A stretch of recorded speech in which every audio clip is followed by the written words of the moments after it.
Hello, hello. Another plump session is about to begin. We're kind of switching it up this uh, this go around with a more personal story, and I'm super excited to speak with Anthea today. Just getting them joined in. Send request. Okay. All right. While we wait, what a beautiful day it is outside today. Let's see. Hey, Hello, hello. I love how how are it you? just drops you in. Like no ding dong, Boom! just hey. So Gender pirate is here. I yes, you got are. my And pink lemonade. ooh, pink lemonade. That's fancy. Oh, it's my face. I Gives me am. life. Pardon. It gives me life. Yeah, I'm loving your glasses and hat combo today. Yeah, I feel framed. I thought my decolonize would show up a little better, but whatever. Uh, we can put a link to that shirt afterwards if people want to grab There we it. go. Amazing. So I was just saying we're kind of switching up this episode where we're doing a more personal story, and I'm so excited that Anthea is here to talk to me and us, all the people watching today. So I guess I just want to start with how are you? How are you doing today? I'm good. I'm currently in quarantine, so spending a lot of time with myself and my cat. So it's good. It's nice to actually be forced into some kind of vacation. So. Yeah. Oh my gosh. Do you think the cat will make an appearance today? No, she's totally passed out and she's very, like, very cat oriented. If it's on her time, if she's feeling it, maybe. Yeah, love it. Okay, cool. So a lot of me time. That's good. And it's super nice outside, so hopefully you get some time out in the sun if you have a Well, technically, I'm not supposed to leave the house. So that's part literally of the, can't. Not even. yeah, Okay, so I I'm didn't a know that. smoker. So I go outside on my front porch, but like if anyone's walking by, like run back inside. Okay, okay. So ixnay on that. We'll leave that Yeah. for another time. Um, but yeah, so the reason you're here to talk to us today is like about your journey, really. And if you want to give a quick like intro as to what we'll be talking about, because I don't want to use the wrong words, and I really love the way that you're able to, just talk about your story. Yeah, sure. Well, my name is Anthea. I identify as a non-binary transgender pirate, and part of my journey that we're going to be discussing today is the top surgery. I went through the process of getting top surgery here in London, Ontario, or technically in Mississauga is when where the surgery was. But yeah, we're going to talk about that. Yes. And the reason why I find that so, it's just, you don't get a lot of information about that in spaces outside of Toronto. So Mhm. it's just really good to have this story in the context of London. Also, the fact that we are just passing Trans Day of Visibility, which, Yeah. I saw amazing things online. You even posted a selfie, I'm pretty sure. It was very cute. Yeah. Thank you. Awesome. So, we're right now we're just at like a bit over a year since you actually got the surgery, right? Yeah, so my actual surgery date was March 4th. So yeah, we're just over a year post-op, I guess is what they say. Yeah. Yeah. And how's the healing been? I like already heal very well. So, and I did, of course, like thankfully for the internet, it's a mass amount of sources and information. And I, like most like non-binary and trans folk, find community on the internet and through Instagram and stuff. So followed lots of stories about healing practices and best worst case scenarios. So the healing's been going really good. I don't know if we were gonna do a flash out, but I'm definitely willing to flash my stuff to show my healing process after post-op one. Yeah. Um, but yeah. Oh, here. Yeah, let's do it. Yeah.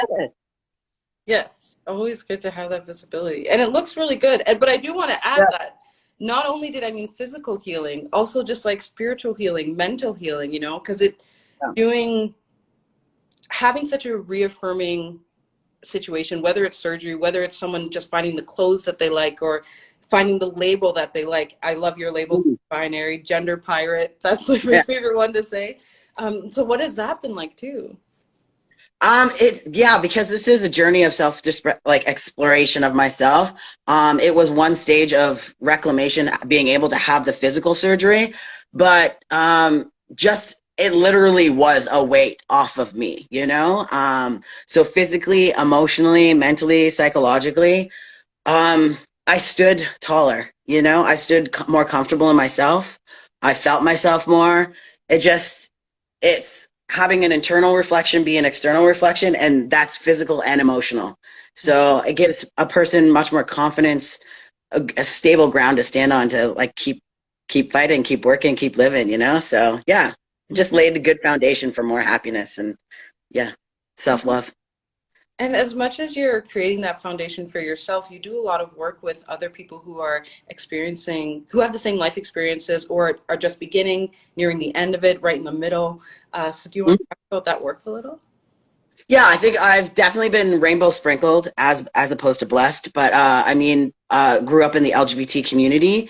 I was raised by therapists, raised by fierce Amazons, lesbians, queer folk, trans folk, non-binary. So I think part of our world, I think also too, just part of being a person who straddles margins, you want to be seen and also create a safe space or family dynamic. And the LGBT spectrum, the rainbow of it, sometimes best case scenarios it is that family, so you want to share your experiences, and that maybe that's just because I'm an Aquarius gender pirate. That's what I want to do.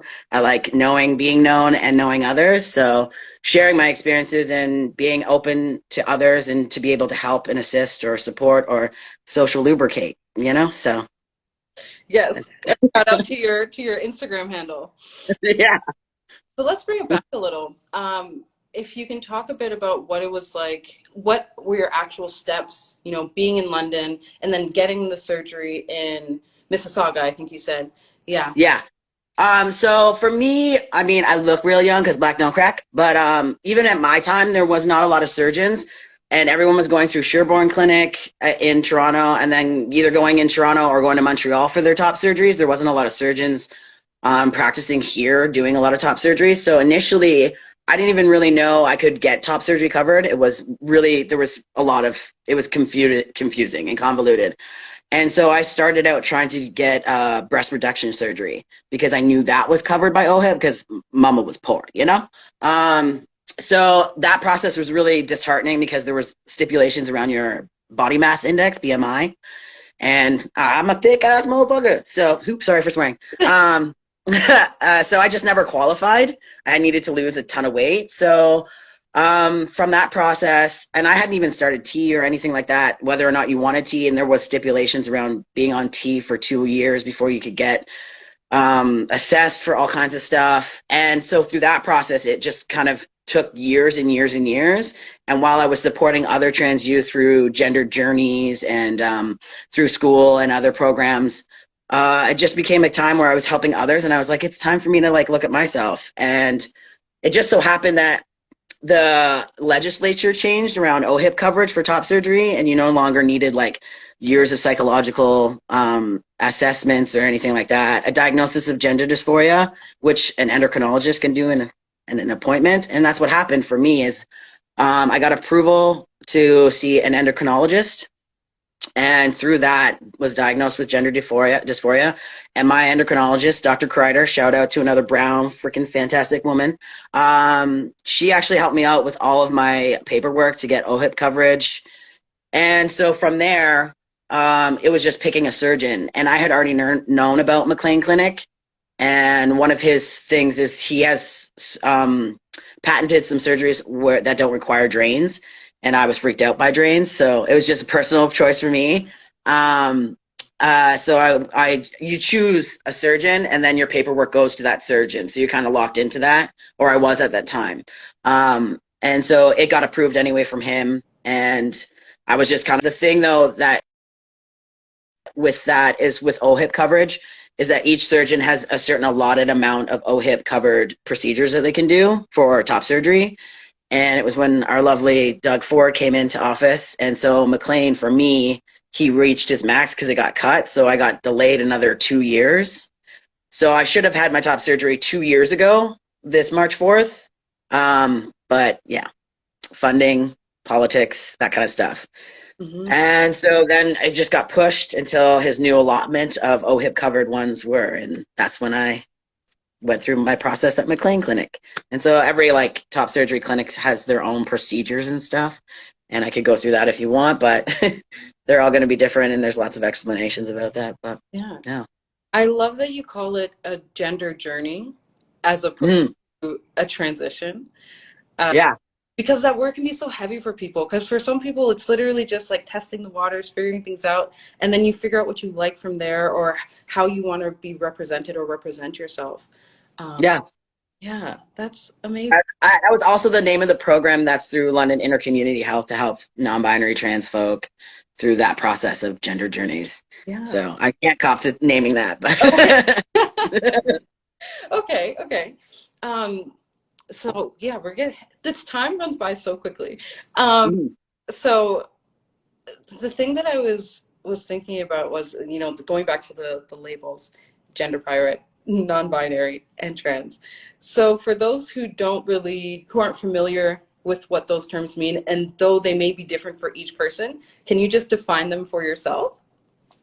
I think for me, I think a basis for anyone who wants to get some like one-on-one basic information, Google the gender gingerbread man. Okay. This is like the gingerbread man. It's a really good basic visual of how you can like kind of conceptualize what gender is, what biological sex is, and what sexual orientation is. And sometimes I think it's a lot of difficulty for non-binary and trans folk who get lumped into the umbrella of LGBT, which is largely centered around your sexual orientation, who you have sex with, who you don't have sex with, who you want to have sex with, or how you sexualize yourself, which is like a hard thing because if you're lesbian, you like women, but like really it's not about who you're having sex with, it's how you identify. So at the end of the day, all of these labels are foundations to help you better express yourself.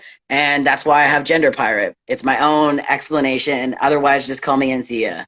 Because I pretty much like any pronouns, but I like fucking with all the ideas that come with pronouns and the roles around that. And for me, the transition, I had difficulty labeling or naming or holding space for trans because I felt there was a narrative about that and didn't realize that I got to participate in contributing to that narrative. And whether mine was different than what I was seeing, that's beauty too. You know, it doesn't have to fit that narrative that you've always seen. Your story and your journey in it, whatever it is just as important and can be included in that umbrella as well.